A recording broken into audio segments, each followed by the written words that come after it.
नमस्कार, मेरा नाम है ब्यूटी गिरी और आप देख रहे हैं न्यूज वॉच इंडिया। बीते सोमवार को सदन का मानसून सत्र शुरू हुआ और सब कुछ सही चल रहा था। सदन भी हंगामेदार रहा। खबरें चल रही थी कि सदन में कैसे हंगामा हुआ, लेकिन शाम होते होते जो खबर आई उसने सबको हिला कर रख दिया, क्योंकि उपराष्ट्रपति जगदीप धनखड़ ने इस्तीफा दे दिया, अपने पद से इस्तीफा दे दिया।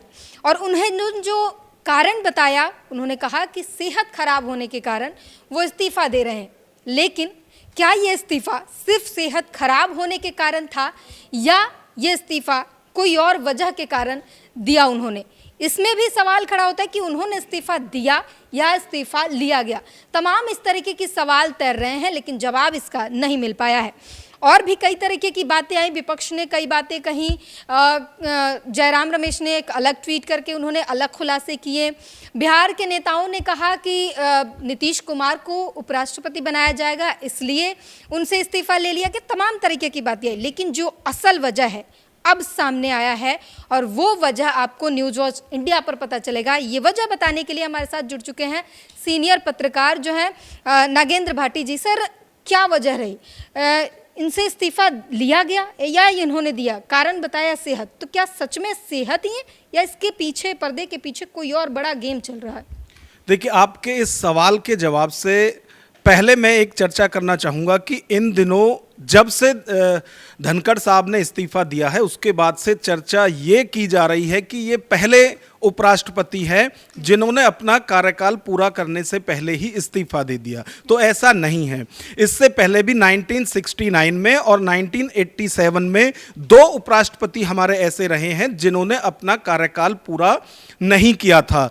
वीवी गिरी, जिन्होंने राष्ट्रपति बनने के लिए इस्तीफा दे दिया था। उसी तरह से 1987 में भी आर वेंकट रमन ने राष्ट्रपति चुनाव के लिए ही उपराष्ट्रपति पद से इस्तीफा दे दिया गया था। और आप देखिए कि 1969 का जो दौर था, जिस वक्त वीवी गिरी की तरफ से इस्तीफा दिया गया था, उस वक्त की जो परिस्थिति थी वो ये थी कि जाकिर हुसैन साहब का निधन हो गया था, तो राष्ट्रपति का जो पद था वो भी खाली था और राष्ट्रपति बनने के लिए उपराष्ट्रपति वीवी गिरी की तरफ से भी इस्तीफा दे दिया गया था। यानी राष्ट्रपति और उपराष्ट्रपति दोनों पद खाली हो गए थे। और उस वक्त जो तत्कालीन सीजेआई थे मोहम्मद हिदायतुल्लाह, वो आप मानकर चलिए कि वो सीजेआई भी थे, वो राष्ट्रपति भी थे और उपराष्ट्रपति भी थे।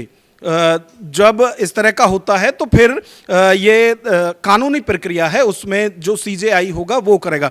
अभी की जो स्थिति है इसमें क्या है, उपराष्ट्रपति ने इस्तीफा दिया है। तो जब खाली उपराष्ट्रपति का पद खाली होता है तो उसमें जो राज्यसभा का उपसभापति होता है वो उपराष्ट्रपति के तौर पर काम करेगा, तब तक कि चुनाव नहीं होता है। तो एक तो ये इसमें खास बात ये थी कि जो मोहम्मद हिदायतुल्लाह थे उस वक्त सीजेआई, वो पहले और आखिरी ऐसे इंसान हैं जो सीजेआई के पद पर भी रहे और भले ही कम समय के लिए और कानूनी प्रक्रिया के तहत राष्ट्रपति और उपराष्ट्रपति पद का भी जो भार है वो उन्होंने संभाला था। लेकिन अभी धनखड़ साहब के मामले में और उन दोनों उपराष्ट्रपतियों के जो इस्तीफा हुए थे उसमें फ़र्क ये है कि उस वक्त दोनों ने राष्ट्रपति के चुनाव के लिए अपना पद छोड़ा था, लेकिन धनखड़ साहब इस मामले में पहले उपराष्ट्रपति हैं कि उन्होंने कार्यकाल पूरा करने से पहले और ऐसे मौके पर जबकि मानसून सत्र चल रहा था उसमें इस्तीफा दिया है। ये पहले उपराष्ट्रपति जरूर हो सकते हैं इस हिसाब से यदि देखें तो। अब जो उन्होंने इस्तीफा देने के बाद उसका कारण बताया है, उसमें हेल्थ इशू बताया है कि उनके डॉक्टर की सलाह है कि वो आराम करें। ठीक है, लेकिन आप 21 जुलाई का जो पूरे दिन का राज्यसभा की कार्रवाई देखेंगे तो कहीं से भी वो ना थके हुए लगते हैं ना बीमार लगते हैं। तो विपक्ष की तरह ये हमारे गले से भी नहीं उतर रहा है कि बीमारी के चलते उनकी तरफ से इस्तीफा दिया गया है। अब सवाल ये उठता है कि जब बीमारी भी कारण नहीं है तो फिर क्या वजह इसमें हो सकती है? तो आप ये देखिए कि जो जस्टिस यशवंत वर्मा हैं हाई कोर्ट के, जिन पर की भ्रष्टाचार का मामला चल रहा है। होली के आसपास उनके घर में बड़ी तादाद में कैश करेंसी मिली थी इंडिया की, उसके बाद से उनके लिए सवाल उठ रहे थे। अब क्योंकि ये भी एक प्रक्रिया है कि जो सिटिंग जज हैं उनके खिलाफ एफआईआर नहीं हो सकती, और हाई कोर्ट सुप्रीम कोर्ट में खास तौर से, तो इसके लिए क्या है कि उनको हटाने के लिए महाभियोग लाया जाएगा। ये सरकार मन बना चुकी थी और इसमें बाकायदा विपक्ष के भी सांसदों के साइन कराए गए थे इस पर कि भाई जो जस्टिस वर्मा है इनके खिलाफ जो मानसून सत्र आएगा उसमें महाभियोग लाया जाएगा। अब सरकार पूरी तरह से तैयारी कर रही है। इसी बीच 21 जुलाई को ही विपक्ष की तरफ से राज्यसभा में ये प्रस्ताव दे दिया गया, यानी जो इम्पीचमेंट का मोशन है इसके लिए राज्यसभा में विपक्ष की तरफ से 63 सांसदों का हस्ताक्षर करा के वो दिया गया जगदीप धनखड़ साहब को, उपराष्ट्रपति के पास वो भेजा गया।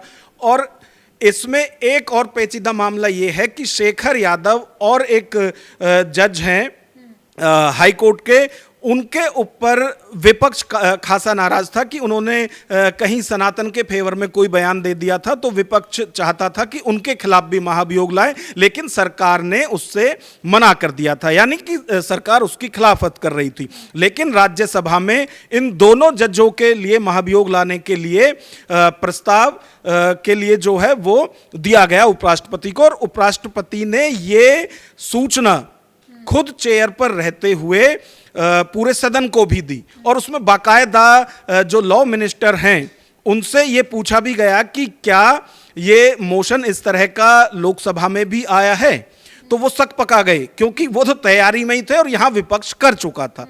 अब आप ये मानिए कि महाभियोग लाने के लिए जस्टिस वर्मा के लिए विपक्ष भी तैयार था और सरकार तो थी।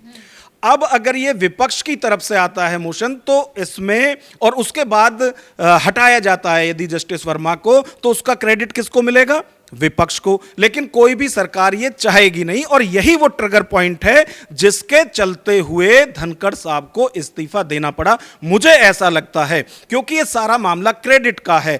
अब और ये जो मैं कह रहा हूं, यदि ये मोशन अब, जबकि वो इस्तीफा दे चुके हैं, तो अगर ये लोकसभा में आता है, और हाँ इसका एक और है जो कि धनखड़ साहब ने ही राज्यसभा में ये समझाया भी कि भाई देखिए जो भी इस तरह के मोशन होते हैं जहां पहले आता है, यदि राज्यसभा में आएगा तो राज्यसभा में पहले चर्चा होगी, लोकसभा में आएगा तो लोकसभा में उस पर चर्चा होगी।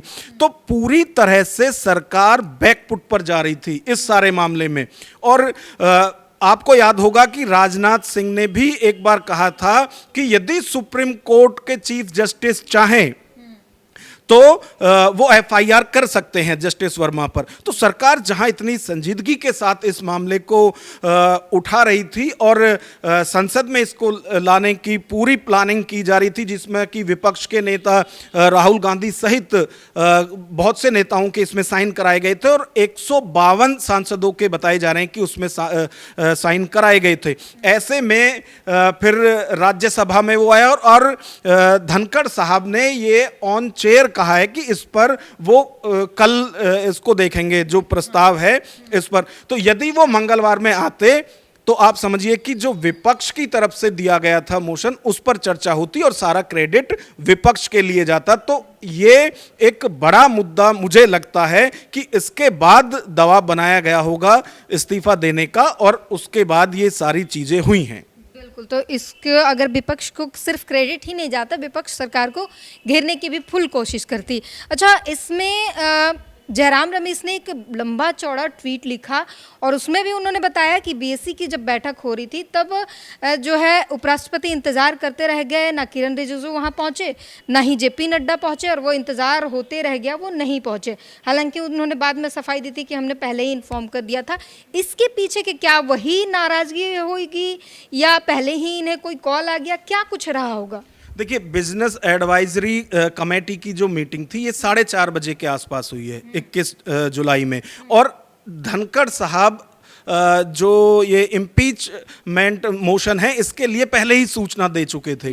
तो आप ये समझिए कि जो बीएससी की बैठक थी उसमें जेपी नड्डा को भी जाना था और किरण रिजिजू को भी जाना था, लेकिन दोनों ही नहीं गए। और उस वक्त राष्ट्रपति उपराष्ट्रपति की तरफ से बीजेपी के एक सांसद हैं, उनसे पूछा भी गया कि भाई उनका क्या सीन है, वो क्यों नहीं आ रहे हैं। तो उसमें कहा कि मुझे जो सूचना मिली है उसके हिसाब से वो नहीं आएंगे। तो उपराष्ट्रपति इस चीज से भी नाराज थे कि यदि उन्हें नहीं आना था तो उन्हें क्यों सूचना नहीं दी गई।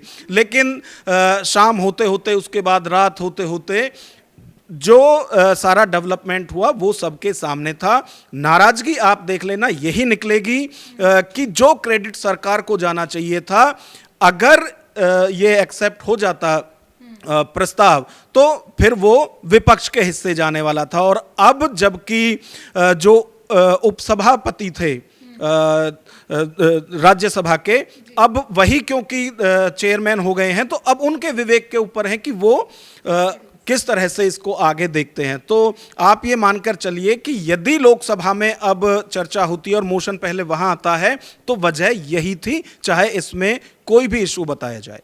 अच्छा, एक और छोटी सा सवाल कि इसमें नाराजगी प्रधानमंत्री की भी दिखी, क्योंकि उन्होंने जो ट्वीट किया वो बहुत कम शब्दों में, वो मुख्यमंत्री उप मुख्यमंत्री को बधाई दे रहे हैं जन्मदिन की, तो अच्छे खासे लंबे चौड़े पोस्ट में दे रहे हैं मतलब, लेकिन रिटायरमेंट की जब ये ट्वीट कर रहे हैं तो सिर्फ ये कि उप राष्ट्रपति के साथ और भी कई पदों पर रहे हैं, उनकी सेहत के लिए कामना करते हैं, बहुत ही छोटा, जो एक दिमाग में लाता है कि क्या इससे प्रधानमंत्री के इस ट्वीट से कम क्यों, जो पद है उसके लिए तो कम से कम एक अच्छी खासी फेयरवेल तो बनता था, लेकिन किसी ने ट्वीट तक नहीं किया, किसी ने, सबने चुप्पी साध ली। देखिए, ना तो इसमें जो फेयरवेल होता है वो भी नहीं दिया जा रहा है धनखड़ साहब को। और आप ये मानकर चलिए ब्यूटी की सियासत में दोस्ती और दुश्मनी ये स्थायी नहीं होती। कब कौन किसका दुश्मन बन जाए, कब कौन किसका दोस्त हो जाए, राजनीति में कुछ पता नहीं होता है। आप ये देखिए कि इतना जो धनखड़ साहब हैं वो इतने विश्वसनीय रहे हैं बीजेपी के लिए कि जब वो राज्यपाल थे पश्चिम बंगाल के, तो वहाँ उन्होंने ममता बनर्जी की नाक में दम कर रखा था। जबकि आमतौर पर देखा जाता है कि जो गवर्नर होता है वो बहुत शांत रहते हैं, बहुत ज़्यादा एक्टिव नहीं होते हैं, लेकिन ये हमेशा जिस भी पद पर रहे हैं एक्टिव मोड पर रहे हैं। और आप देखिए ये ऑन रिकॉर्ड है कि ये अब तक के जो चेयरमैन हुए हैं राज्यसभा के, उनमें सबसे ज़्यादा कार्रवाई में सीट पर रहने वाले चेयरमैन रहे हैं। तो जो इतने एक्टिव, हाँ, और विपक्ष का आप देखिए, जो आज विपक्ष दुख मना रहा है, बहुत उनको लग रहा है कि बहुत अच्छे आदमी थे, बहुत एक्टिव आदमी थे, अचानक से जो सरकार है उसने इनको दबाव बना के हटाया है।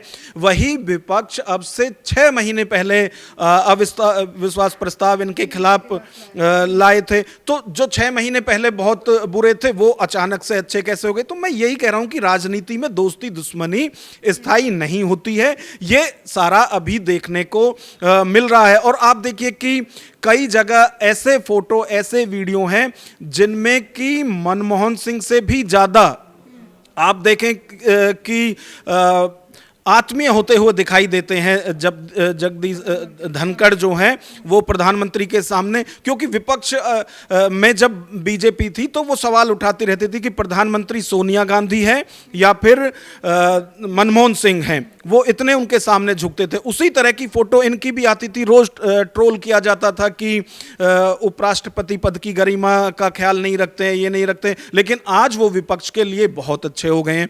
तो ये सारा जो चीज़ें हैं ये राजनीति में होती रहती हैं, लेकिन आप ये मानकर चलिए कि असल मुद्दा इस्तीफा देने की असल वजह वही है। सारी लड़ाई क्रेडिट की है, जो जस्टिस वर्मा के लिए जो महाभियोग लाना था वो सरकार को, लेकिन लेके चली गई विपक्ष राज्यसभा में।